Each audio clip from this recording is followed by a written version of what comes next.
Hey, chosen ones, beloved ones, those set aside by God for His purpose because you love Him. Look, God took our place in death so we can take our place in this life. It's time to take your place in life.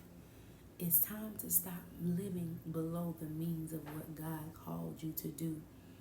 He did not die for us to struggle. He did not die for us to live in lack.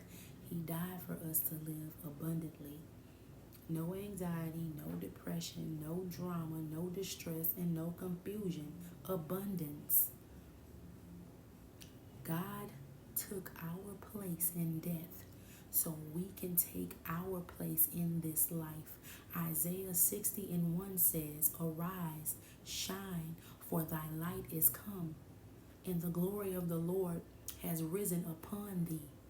The light is here. Take hold of the light before it's too late. Take your place in the light. God's glory has risen upon you. He has been talking to you.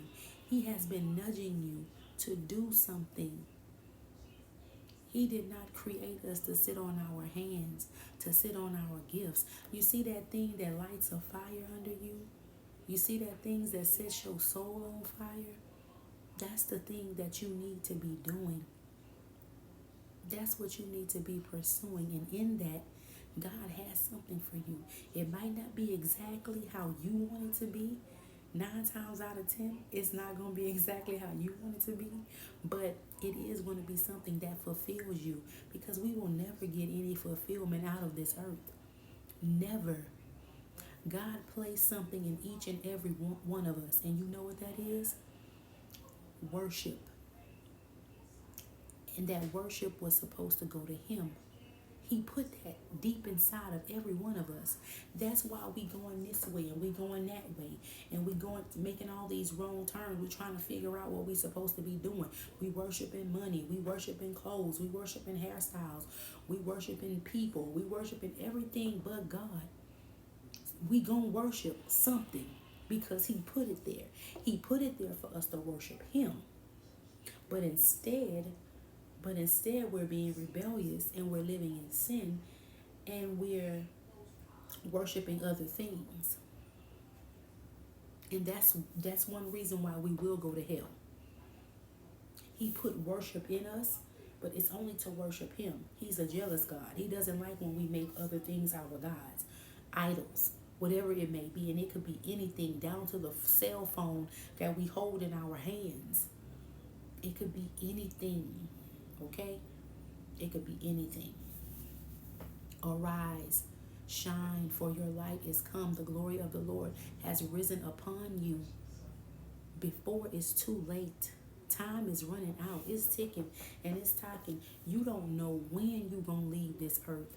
And we got to treat every day like it's our last. We got to treat every day like Jesus is coming the next second. That's how we have to live, moment by moment.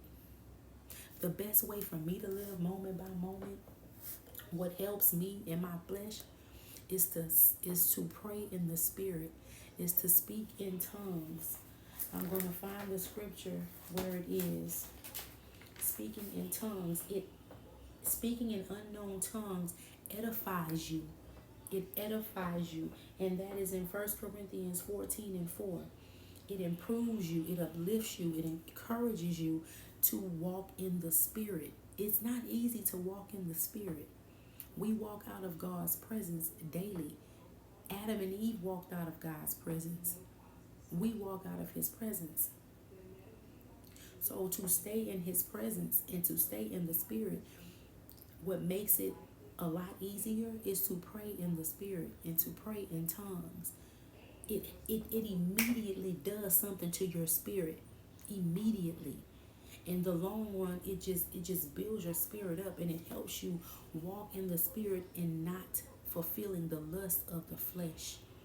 You're not fulfilling the lust of the flesh. Another thing that tongues do, praying in tongues is a weapon against the works of the enemy. It's a weapon. Man, let me tell you something. somebody come at you with some foolishness, somebody trying to get a rise out of you, or let's just say your car break down. You know how we get irritated in traffic, any little thing.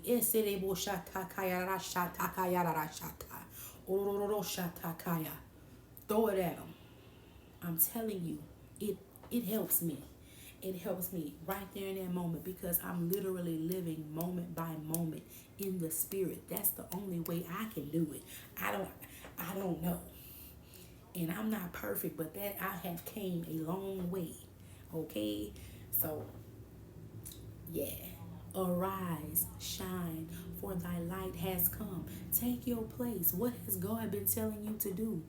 What has he been telling you to do? What are the impressions that he has been putting on your heart? He wants you to shine. He wants you to shine. He wishes that you would prosper. He wants you to be in good health. Okay? He doesn't want us to be around here miserable. He don't want that. Arise and shine. Man, I'm telling you. I'm talking to myself. I'm preaching to myself, literally. Arise and shine.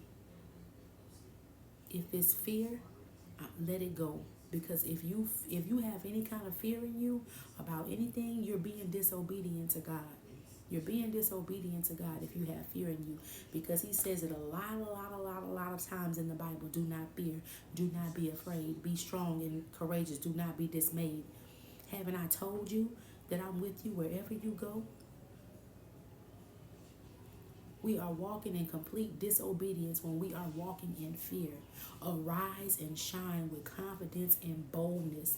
Do not be afraid. And God is saying right now, that thing that you're afraid to do, that thing that keeps you in your comfort zone, it's time to step out your comfort zone. Whatever makes you uncomfortable, that's what you're supposed to be doing. That's what you're supposed to be doing. And also, that thing that lights a fire under you too. That's what's going to keep you going. You got to do that too. We got to keep our hands. God gave us too many gifts. He gave us too many talents. And we have to use them. We're going to have to answer to the things that we're not, to the gifts that we're not using. We're going to have to answer. There's a penalty.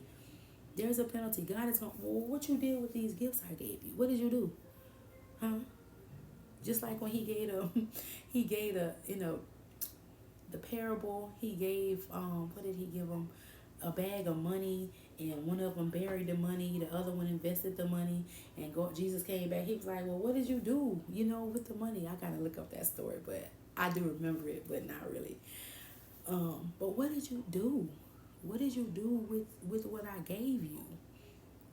Arise and shine, for your light has come, and the glory of the Lord has risen upon you. This world is about to be covered in complete darkness. That's what chapter 2 says. It's about to be covered in complete darkness. Hold on, my time about to run out. The second verse say, for behold, darkness shall cover the earth, and darkness shall cover the people, but the Lord shall arise upon thee, and his glory shall be seen upon thee. This world is going to be covered in darkness, which is distress and confusion and misery. But the Lord shall arise upon you. You got to do it now before it's too late. Arise, shine, for your light has come. This world is about to be covered in complete darkness. It already is darkness, but it's about to overtake it completely.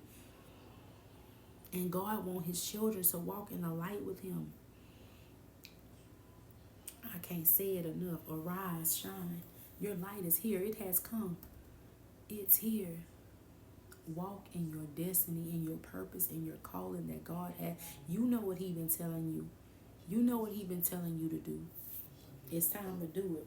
Because God, he can't honor disobedience.